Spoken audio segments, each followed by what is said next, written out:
All right, folks, there is a lot going on right now. Decisions being made that are unprecedented and will have an overreaching impact on what it means to live in the United States of America.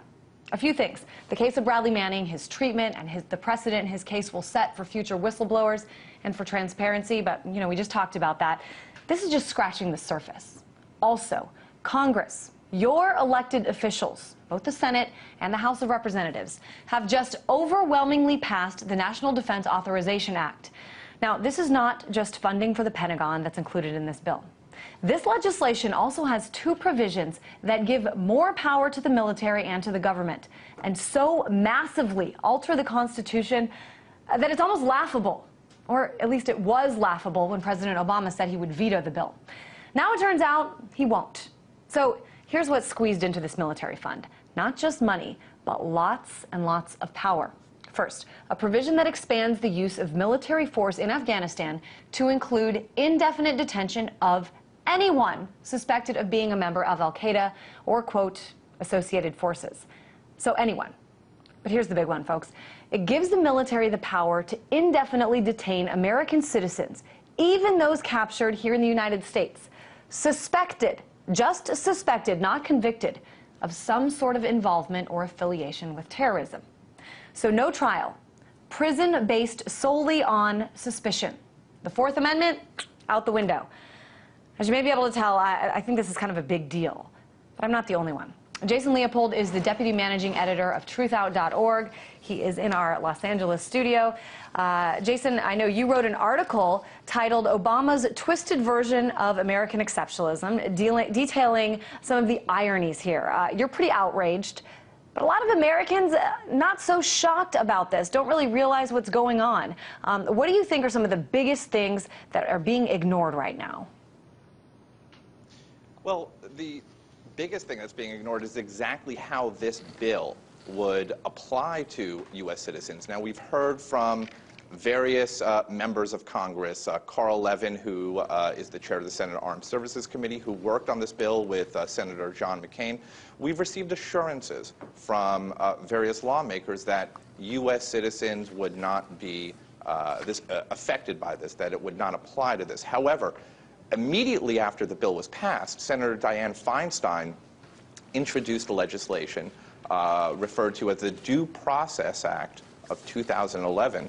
And what that would do is ensure that this particular bill, more or less, would not apply to U.S. citizens. Basically, that indefinite detention of U.S. citizens would not happen unless there was an express act of Congress, and that's what her legislation says. It's very short, and it's proposed at this point, but it seems to be a protection that was introduced because there's so much murkiness and with the National Defense Authorization Act. So there are many people right now that are defending the bill, and what they're truly defending is President Obama.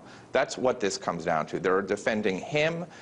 They're defending the fact that he had caved in on the promise to veto it simply because Congress made minor changes to the legislation.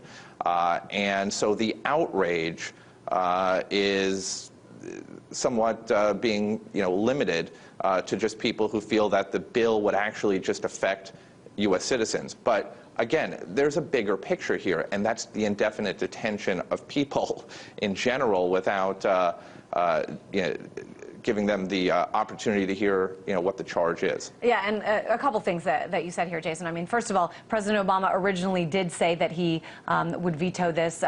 It was sort of because it didn't give the White House and his administration enough power. I think there's a little bit of politics involved here, too, because if you look, this bill passed in the Senate, I think it was 93-7, and in the House, 200 and something to 100 something. I don't know, I haven't done the math totally, but it seems to me that even if the president said he would veto this, that this could get overturned by a 2/3 majority. Not sure about that yet. This could be politics as well. So let's talk about Obama's rule. I know a number of people had pointed this out. I know you did as well. Something that is clear as day. This was articulated by President Obama in a proclamation commemorating the 63rd anniversary of the Universal Declaration of Human Rights. The president said, quote, "All people should live free from the threat of extrajudicial killing, torture, oppression, and discrimination, regardless of gender, race, religion, nationality, sexual orientation, physical or mental disability." All right, so Jason, give me some examples, some ways in which the president and his administration have blatantly gone against this. Well, this was the basis of the report I put together yesterday prior to the passage by the Senate of the bill and of the National Defense Authorization Act. And what I really want to point out here and articulate to people is that indefinite detention is a human rights issue. It has not been spoken about in those terms. It's not just a civil liberties issue, and this is not just about whether this bill applies to U.S. citizens. Okay, this is a human rights issue. As early as Wednesday, as I pointed out in this report, the State Department issued a press release noting that they had implemented sanctions against 2 Iranian officials for acts that took place during the disputed presidential election in 2009, acts that included the indefinite detention of Iranian citizens and the torture of those citizens. If you take the time to go and look on the State Department's website, every single allegation that is included in that press release is exactly what we have done, the United States has done, to war on terror detainees during the Bush administration, and what it continues to do under the Obama administration, particularly indefinite detention. So indefinite detention is defined as a human rights abuse when other countries do it. That's the exceptionalism that is an example that took place as early as Wednesday. Through the past 3 years, I believe I've included, quite a number of examples that shows that the Obama administration says one thing and does another, particularly as it relates to this, this war on terror, this global war on terror. There are people, Jason, who are saying that this act, the National Defense Authorization Act, these 2 provisions in it particularly, this is taking this country and anyone detained, suspected, this could be a one-way ticket to Guantanamo Bay for them. I mean, is that overreacting a little bit?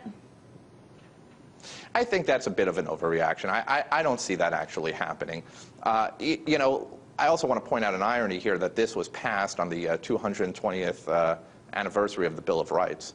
Another bizarre sort of twist. But I don't believe that people would end up in Guantanamo. I think that the bill actually ensures that Guantanamo won't close down. That's some of the other disturbing, provisions in this bill, that it does not allow for the trial of any suspected terrorists that remain incarcerated in that prison facility in the United States. It basically bans funding for any civilian trial here in the U.S.